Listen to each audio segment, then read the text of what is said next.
Hello and welcome to Media in Mind. We have another exciting and intuitive episode for you today. Come on in the media booth, sit back, relax, and follow along as we bring you all the trending topics in multimedia. We are recording in the IMAX studio in the Lone Star College-Tomball campus, with our producer, Monty Darlin, overseeing the project as always and giving us the tools we need to create the series. Whether you're a new listener or have been following along since episode 1, welcome! We encourage you to stick around and listen to the great lineup we have for you today, and you get to hear our lovely voices. But first, let's get our introductions in order. I am your host, Stephen Romero. And I am your co-host, Old Town Rob. In today's episode, we will be discussing Grit, a call to action within community college to help students finish what they started. And later on, we will be having our most important guest yet, the person that is in charge of every single person's job inside of this campus, including mine, Dr. Ann Nutt, the president of Lone Star College-Tomball. Ooh, we've already got these special guests here. Whoa, I feel so special. I know it's weird. Like, we have all of these like people that are so busy, and yet they make time in order to be a part of this podcast. I honestly appreciate it. So before our special guest comes in, we're going to discuss a little bit about what is grit and what it actually means. For GRIT, grit stands for growth, resilience, instinct, and tenacity. And so, what does grit mean to us? Do you know what grit probably means to you, or do you have like a personal definition for it? Well, I think in that acronym, the grit acronym, I feel like the one that hits me the hardest is tenacity. I feel like grit relates to my personal struggles the most as somebody that's chasing a dream of being inside of this field of like multimedia, mostly because this is a field, as you are probably well aware, that's hard to get, like kind of hard to get your feet running. You know what I mean? Yeah. Like, in order to achieve your dream of like either owning a film studio or working inside of a film studio, working in movies, it's something that takes a lot of trial and error. Oh, yeah. I think grit holds a special place in my heart, mainly because it's what I will go to whenever, if I'm being like kicked down, or if I try to find that job right after college that I really want and it just doesn't happen immediately. Right. You just have to have that grit, that resilience in order to stick with what you really want to do and achieve your dreams and goals. Mm-hmm. So where I learned grit was, I'm going to go back in time, and it was definitely when I was playing football in high school. And my coaches definitely ingrained like grit into you, but it was like a variation. He was like, protect this house. Even just it, like when I was in varsity, like our main quote that entire season was it, like get it, protect it. So with resilience is my favorite out of grit. It's not because my name starts with an R and resilience is an R, and so we're just going to parade around with a big giant R on my head. But resilience is definitely my favorite out of it, because it has definitely helped me out throughout my entire career in college. It's like how it was with Protect This House. You have to defend the title. You have to defend perfect season. With resilience, you have to get it. You have to be constant and persevere. With resilience, it actually helps out with, like, you said, you got to like constantly study. You have to achieve to get into the job you want, achieve to get to this degree. Well, I also have a couple of personal stories relating to grit. Now, when I was first started to get into like freelancing and editing my own things, before I even thought about coming to the IMAX studio, if anybody finds my old like things, my old films, my old like stuff from like a YouTube channel long since dead. Don't worry, we all started at Windows Movie Maker. Oh god, we all start there with PowerPoint font. We all start there. Sample text. I watched my old YouTube videos back in like 2005, 2004, 2005. Man, those did not age well. No kidding. But not like even some of my, like, once I started getting into more professional like video editing software like Sony Vegas, which I wouldn't really call professional, but we're gonna pretend like it is. I got denounced a lot because I was called out for doing all of these like rudimentary errors and like, it doesn't flow well, or it looks like garbage. Your entire life is garbage, and your hopes and dreams, they're unachievable. I got told similar things, grossly similar, by a lot of people that I was close to, at least, friend-wise. And I obviously don't talk to them anymore. Friends turned acquaintances, you mean? friends turned enemies. Nah, but regardless, whenever I was first starting on this path that I knew that I just wanted to wrap my head around and do for the rest of my life, at first I got shot down a lot, and it wasn't constructive. It was more so like, you just suck. And in their defense, I did.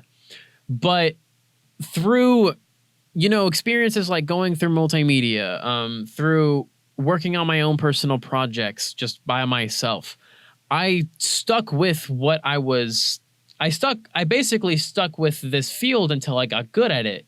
And now, thanks to that grit that I put forth in making myself a better videographer, a better editor, a better overall media person, thanks to that, I just became better, and I didn't let all of the non-constructive criticism take me down. And, I still have got a long ways to go, but I am a lot further in this field than I ever thought was possible. So taking those insults in the face, it didn't let it back you down. You just took it and then you ran with it. You took it and showed them that it's just look how much I can have improved and how I will improve and how I can dance over you with all this improvement. Look at these After Effects compositions. Can you do that? No. Actually, funny story. One of the guys that at first called me out, right? He actually reached out to me asking me for advice on how to do After Effects compositions. And then I basically quoted a quote that he had saying that I would never be good and that he would never ask me for video editing help. Well, how the turntables... Wait. But yeah. That was a quote from The Office, by the way. You got to watch that series. How the turntable. Michael Scott is one of a kind. That is true. That is His honest. quotes are one of a kind. So with my story, I'm pretty sure I have discussed this before in a previous podcast. It was probably the one where I was chatting with Darrell and about YouTube. It was during college, and I wanted to try to see if I could make it with YouTube. And they said, if you post a video every week, you get a following. So what I told myself that as a personal challenge, I'm going to upload one video every week, every Friday. And I did that for an entire year, a year challenge. And so far, every Friday, I made sure that I had it uploaded by 5 p.m. that day. And if I couldn't because I was out of town, I made sure it was going to be scheduled or at least uploaded that week. There was never a week that I didn't upload a video. And I'm not going to lie, the videos sneak up on you after a week because you edit kind of depending on the effects you put into it. It'll take 2 to 3 days, depending. I wanted to be a perfectionist, and so I finished a video, and then all of a sudden it'd be Wednesday the following week. I'm oh crap, I got to make the next video. To be honest with this, I was expecting myself to quit, and there was moments where I felt frustrated, and it felt like it was too much. But I kept with it because I was thinking what if this actually went somewhere? And so once the entire year, the entire year was completed. I have completed my challenge. And when I looked at my YouTube channel, I didn't make over 100 subs. My goal was to reach 1,000, but I didn't reach 100. I was a little sad, but at the same time, I was so proud of myself because I maintained it. I maintained this resilience, this tenacity, this grit through YouTube. And lo and behold, a few months later, my subscriber count slowly grew over 100, and it was reaching to 300, and it was steadily growing from there. And even I had friends that they started doing a year challenge too, or at least starting their own channels, and they would reference to me saying, he did this year challenge, and I was inspired to do this. And so that built up a lot of pride. That built up a lot of self-motivation in myself. That's wow, I actually helped others to get to this goal just because of how I kept with it. I stuck with it. Grit. I'm referencing it within grit as also back with my college or my coaches back in high school. You're good old. I didn't know you played football. Yeah, everyone. It surprises everyone because of how skinny I am. Yeah, it's well, then again, I played receiver, so so that actually hits the nail right on the head. It's about the personal goals, the self gratification, that sense of pride, how we have it makes us feel good that we start from start to finish, and how this was my pet project, and we finally finished it. This is own flair, and it will motivate others to help them out on their own personal projects or whatever. Plus, for me, what helps motivate me is I have a set playlist of epic orchestral scores, as well as Shia LaBeouf with some epic music in the background going, "Do it!"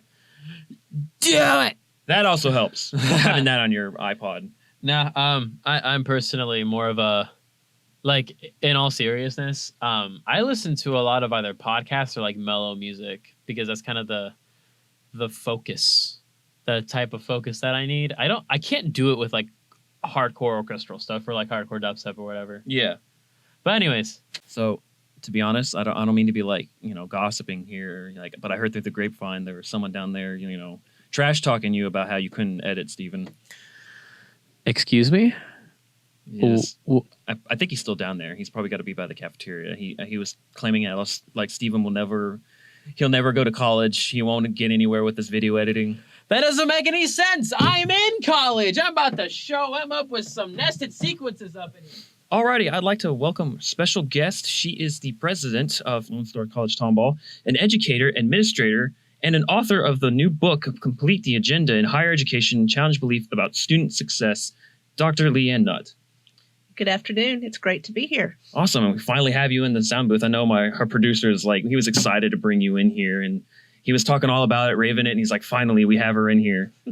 So this is your first time being in like a sound booth and talking about podcasts? It is. This is my very first experience. I'm looking forward to it and hope I can share some interesting and compelling information for everybody who's listening. Awesome. Well, here in Media Mind, we discuss a lot about like multimedia projects and digital media. So I'm assuming you use like digital media throughout your career, especially like, say, do you use social media?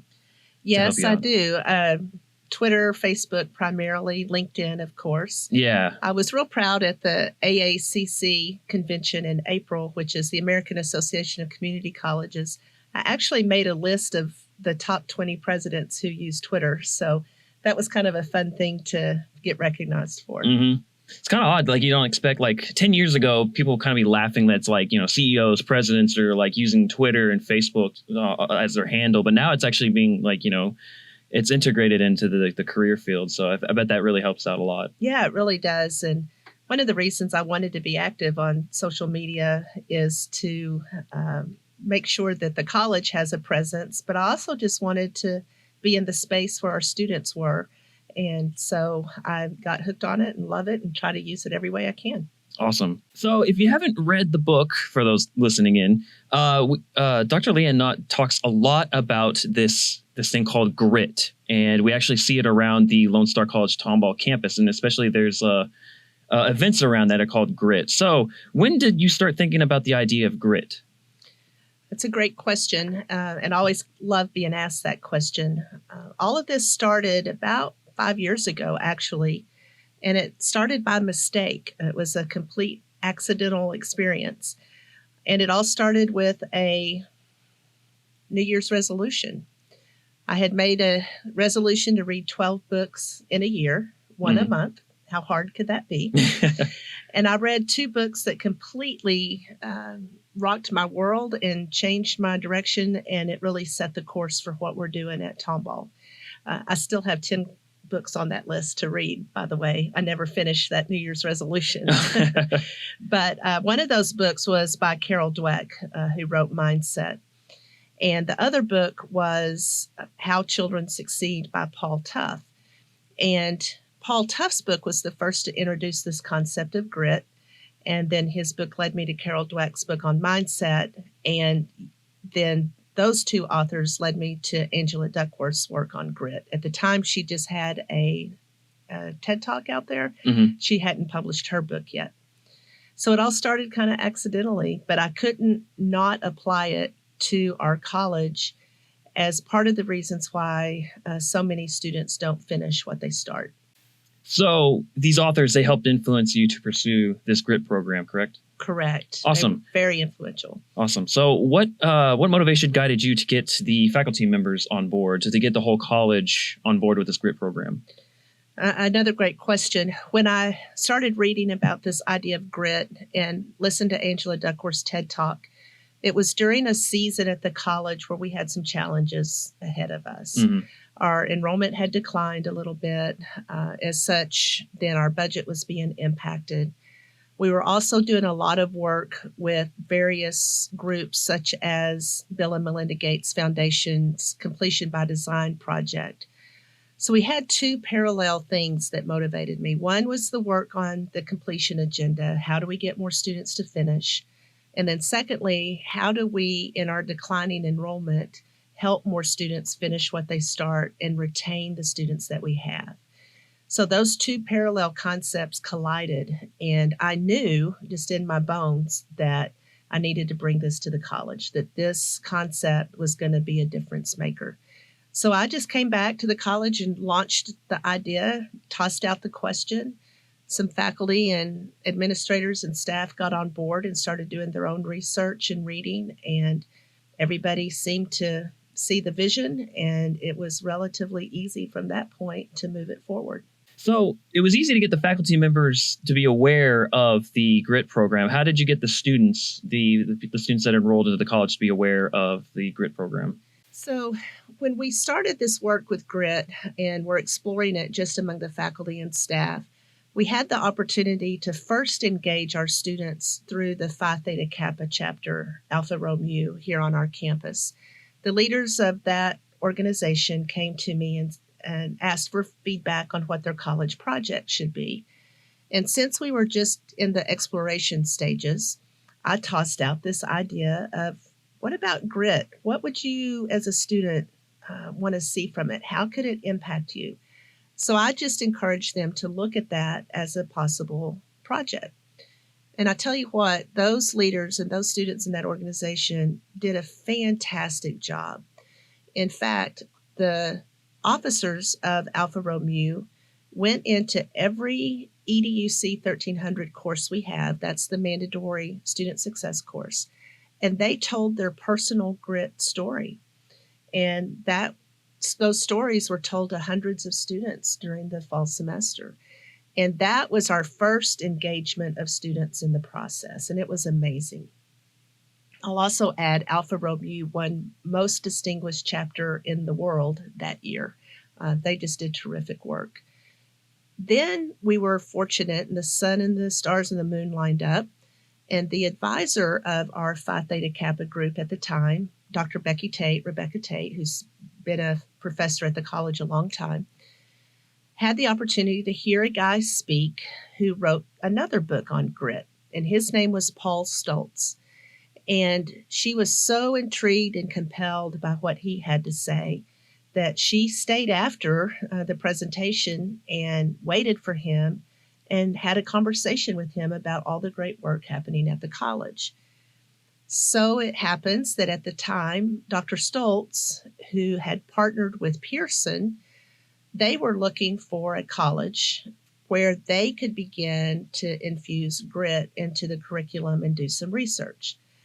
So since we had already been working with GRIT for about a year and we knew the concepts, we were someone that Paul really wanted to talk to. And so we did. We had a conference call, explored the partnership that spring, and had designed an experimental research study to implement the next fall. And we've been partners with Paul and with Pearson ever since. In fact, Paul wrote the foreword to my book. So we've gotten to be really good friends through the process. Awesome. So for those that have just now listening in and haven't read Dr. Nutt's book, Dr. Nutt, could you tell us the difference between like GRIT and the word GRIT? Yes, I love to make the distinction because it's very important. When you hear the word GRIT, images come to mind, such as John Wayne, true grit, never give up, never stop, give it your all, don't ever quit. You can envision the posters and the memes and all that go with that. So GRIT, from Dr. Stoltz's perspective, stands for four things. The G is growth mindset, which encompasses a lot of Harold Dweck's work. R is for resilience, I is instinct, and T is tenacity. But what really separates his work from others is that he also focuses on the qualities of grit, not just quantity. And so you could tell somebody, just be gritty and get through it and never give up. Sometimes quitting is the best thing you can do. the way Dr. Stoltz would frame that is use good instinct, use smart grit. If something's not working, reroute, try a different strategy or tactic. So, in addition to growth mindset, resilience, instinct, tenacity, the qualities of grit matter tremendously. So, Dr. Stoltz differentiates the qualities of grit in three ways. He shows that we want to have high quantities of high quality grit, and that means that we have smart grit, that we are strong in our grit, and that our grit is effective. So these concepts of quality really resonated with me. One of the reasons why is I remember being asked by our librarian early in the process of our work with grit, and she said, I understand it, I get it, I support it. But what do you tell a student who's taken developmental math 7 times? And that's a reality. I would say that student has grit. They keep trying, they're not quitting. But using Dr. Stoltz's construct of grit and using smart grit and strong grit, maybe a different approach is needed for that student. So that was the answer to the question, what about the student who takes developmental math 7 times? And that's when I knew that we wanted to work with Dr. Stoltz. Yeah, that really reminds me, like even the student that said taking math like 7 times, that during my college career, I had to take this theory class like 6 times that was required for my degree. And it was the last one before I actually had to change my degree. So I'd like to hopefully like to think grit unknowingly helped me at that time because I just kept with it. And if I didn't make it through that course, I would have just tried a different career choice. Sure. Continue on. Good for you for finishing that. Thank you so much. I'd like to get back at that one question that you said everybody quits, but is that a bad thing? So is quitting like an obstacle? It's not like an end all be all, but it can be something that is an obstacle and a learning point for the person, the individual. Exactly. I think it depends on how you perceive quitting. If you quit and don't learn anything from it and don't adjust your route and then continue on a different way, then quitting may not be exactly what you'd want to do. Mm-hmm. And quitting really is not a bad thing unless it causes chaos or disruption in your life. And sometimes quitting is the best thing to do. Maybe you're in a bad investment or a bad relationship or whatever that you need to quit. Mm-hmm. Then by all means do so. So for students today, like entering like junior college or even universities, can technological advances in education help with student success? Yes. Short answer is yes, definitely. I think and I watch my own children growing up. I've got one in high school and one in junior high. Mm-hmm. Technology advances are just normal. Technology advances are just normal in today's world. So we definitely want, as educators, to be at an institution or create an institution that maximizes technologies in the best way. But I don't think we should abdicate responsibilities for teaching and learning to just technology. We should utilize it in every way we can to enhance the student experience, though. So with technologies making a difference, what future technologies do you think will engage students to be successful? Yeah, I think the overarching question that is, how do we best reach students using technology? Because how are they engaging with it or not? And one of the things we talk about at the college all the time is, well, do students really check email anymore? So is it better to text? Is it better to reach out through social media? Then what's the best way to connect with our students? And so that's something we're always looking at and considering. There's new technologies out there that colleges can use to help track student progress. Mm-hmm. Are they taking the courses that are in their pathway? Do they need a nudge to go register? So there's definitely ways to use technology to keep students on their path and on track. What I want to make sure that we do from a leadership perspective and under this concept of grit and student beliefs is that we don't fall into the trap of becoming like helicopter parents. Yeah. Because if we do that, for the sake, and this, I'm going to sound like I'm talking out of both sides of my mouth for a minute. If we're pushing technology on students to nudge them to finish and to keep them on track, that's valuable because it can help the student. I don't dismiss that there's value in that. Part of our responsibility as educators, though, is to not just do to and for our students, but to provide an experience where we're engaged with our students, because that's going to be the expectation out in the work world. And so many of our students are already so capable of problem solving, of managing multiple priorities, of being creative in solutions of problems they face. But I don't want to helicopter so much that then when they're in the work world, they're expecting their boss to nudge or to send them reminders that this is due. So it's a balancing act in how to best use the technology, at the same time fully empowering our students to take accountability and be responsible for what they need to be. Gotcha. It's to guide them and help them, in an easier way to solve their problems, but not actually fully solve the problems for them. So like you said, when they're on their own, they can actually stand for themselves. Exactly. And so it's hard to know where the line is on that. But what we try to do is just always think in terms of what experience are we creating for our students and what beliefs do we want them to hold as a result. So what determines a student that they're ready for college? Well, that's an age-old question. And the academic answer for that is, have they passed an assessment that measures their reading ability, writing ability, and math ability?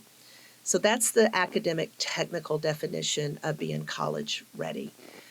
Other researchers have expanded that to include things like college knowledge, maturity, all of those things. So it's a topic that is studied very often. Newer in the literature, and a more powerful question, I think, is, are we ready for students? Are we student ready? I like this concept that we need to meet our students where they are, regardless of how ready they are. And I also think we need to measure readiness in terms other than math, reading, and writing. So many of our students, especially at community colleges, come to us not believing they belong in college. And so they may have passing scores on the math assessment, but if they don't believe they can do it, that score doesn't tell me much. Mm-hmm.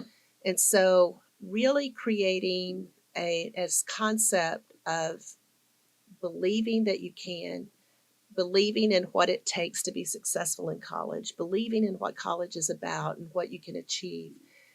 Once we are able to identify those beliefs and start building that in our students coming to us, then I would say they would be college ready. Okay.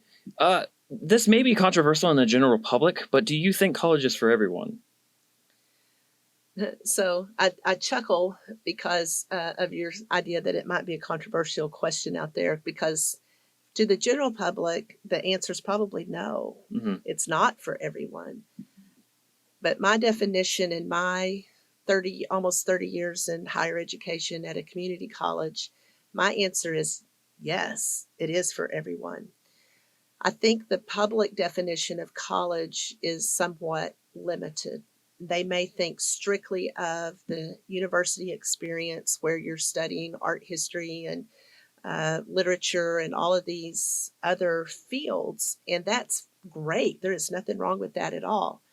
But we need to expand the definition of college to include our workforce programs, the ones that may be a year long, or in 2 semesters you can get a certificate and go get a great job. Some of those workforce programs are very mathematically rigorous. They take tremendous skill to get through. And if I could change anything about public perception of community colleges, it would be that those programs, which are perfect for a large group of people, that is college. And so that definition, I think if that could expand, more people would say, yes, college is for everyone. Excellent answer. So that hopefully that motivates the listeners out there. If you're thinking about college, definitely go for it. So a large number of students are not sure about attending college, but they do enroll. How can educators use grit to positively encourage students to complete what they started? Yeah, that's That the push question. out the door. Yeah, that getting you through is the deal. And so, as I mentioned in the book, grit was our beginning point. It's evolved now, and what I explain in the book is that as colleges, we must shift the culture in higher ed. For the past 10 years, colleges all over this country have been wrestling with that very question. How do we get more students to finish what they start? Mm-hmm. And we have focused a lot, 95% of our attention on curriculum pathways, policies, mandates where we say that you have to take a student success course. There's a myriad of actions and strategies that have been put into place. And all of those things are good. But this data shows that despite all that effort over the last 10 years, students are not finishing at a much higher rate. So there's got to be a missing piece. Something else has to happen. So this concept of grit, I think, is that missing piece. But as I explain in the book, it's even deeper than grit. It's what we believe. It's our beliefs about ourselves. It's our beliefs about what it takes to be successful in college. So what I attempted to do in the book is frame beliefs around the four concepts that Dr. Stoltz defines as growth mindset, resilience, instinct, tenacity, and to give examples of what those beliefs, how they manifest in actions that students can take. So for instance, the belief that, so confirmation bias is so prevalent, and confirming a negative belief is so easy to do. So if a student doesn't believe they belong, they come and take their first math class, they fail their first test, that's immediate confirmation. See, I told you I don't belong here. College isn't for me. Mm-hmm. So they quit. And rather, what we need to do is create this experience for students where they can change a belief around growth mindset. And instead of seeing that failed math test as a defining moment, they'll never, ever succeed in college. Let's create an experience where that failed math test is an opportunity to use a growth mindset and say, oh, man, I didn't handle that very well. What do I need to do differently next time? That's where the grit comes in. That's where changing beliefs comes in, and why it's so powerful. This is going back a little bit for some of our questions. You said you used the data analytics that has become a major tool in higher education. How are you using data to analyze student success?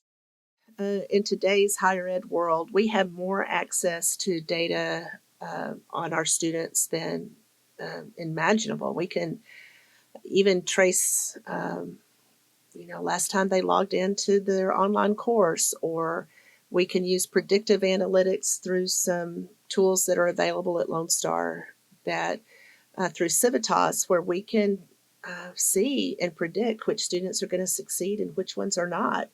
So there's tremendous access to data. Sometimes we make the mistake of just looking at percentages between one semester and the next, for example, but we don't do the statistical analysis to see if those differences were statistically significant or not. So I actually teach quantitative research methods for Ferris State University's doctoral program in community college leadership. And this is one of the main messages for my students, is how many decisions as leaders are we making based on not really knowing where the data came from, not really knowing if it was randomly selected or how the data was pulled, or can we really generalize that data or that decision back to the larger population of students? So one of my goals is always to be real smart in how we use the data and make sure that we're not making decisions based on just what we think the data is telling us, but really know what the data is telling us. Okay. So this one's probably a big question, and I'm pretty sure with it ties in with a lot of the questions like, is college for me, or how can I keep going to college? With the higher cost of education, do you think students of all ages are more likely to attend community college over four-year institutions, or should they transfer to four-year institutions after high school? Yeah, so the cost of higher education definitely is an issue. And one of the reasons why I love working in a community college is it's our mission to keep the costs low, Mm-hmm. that its access is one of our key core values. And I love that. What most people don't realize, and I don't have the stats in front of me, so if you go fact check, I may get them not quite exactly right. But what most people don't realize is that community colleges are already first choice. More students attend community colleges first than they do universities. And that's just a misconception in the general public. So in Texas, I think it's about, this is where the detail I might not get exactly right, but like 78% of all college freshmen are at a community college. Mm-hmm. When I track the data locally, more students from our local school districts choose Tomball or one of the Lone Star College campuses over any other institution. Each graduating class chooses Lone Star first. And so that is already happening. But as cost of higher ed, especially at the universities, continues to go up, I think we may see that percentage go up even higher. Oh, excellent. So when someone comes to Lone Star College or a community college, they can gain experience. They can gain some knowledge in like the career field. So what are your thoughts on how companies or large corporations look at higher education, like universities or the Ivy Leagues versus job experience or stuff they learn here? So are you asking how the employers might view community colleges versus universities? Mm-hmm. Basically, like, do you think companies like major companies, say like Exxon, look at someone with a degree from a high university or an Ivy League versus someone who has more years here at community college, but they have a lot of experience? Oh, I see what you're saying. So, based on my interactions and involvement in the community with employers, with advisory boards, the Chamber of Commerce, those type of places. What I find from employers is they really want students who have some skills, but who also bring to the workplace those soft skills is the term. I don't particularly like that term, but that they know to show up on time, that they know how to solve problems, that they can work through conflict, that they can work collaboratively, that they understand that they may have to do tasks that aren't in their job description, whatever. Employers are desperate for those kind of skills on top of the traditional education that students receive. And so even in Dr. Stoltz's 30 years of research, he's got millions of surveys and input from employers from all over the world.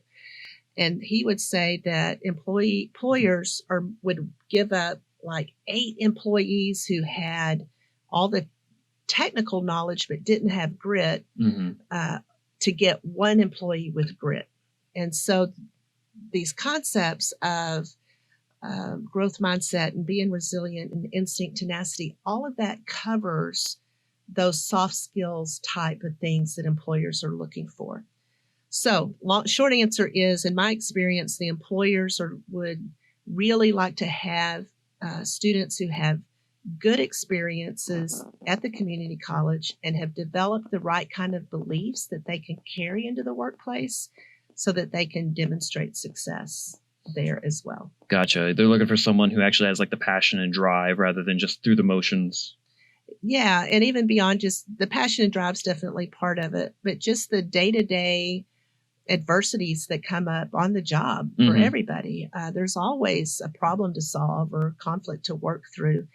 Being able to do that successfully and professionally is a very real need in our workforce.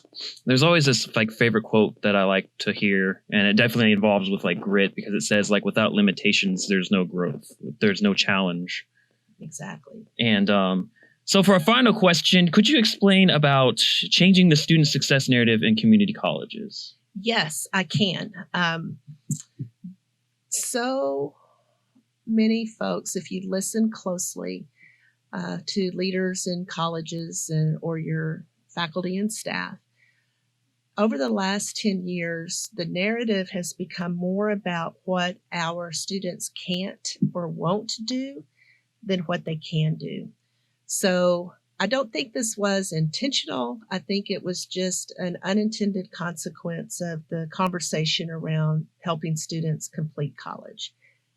We'll hear things like, well, students don't read, students don't show up, students are entitled, students want it handed to them, students don't do optional, so you have to mandate things. I would rather switch the narrative to be a more asset-based narrative. And instead of focusing on what our students won't do, let's create experiences for them and let them show us what they can do. Let's change the narrative from can't to can. Let's change the narrative from won't to will. And let's change the narrative from what we have to do to and for students to how do we create experiences with our students.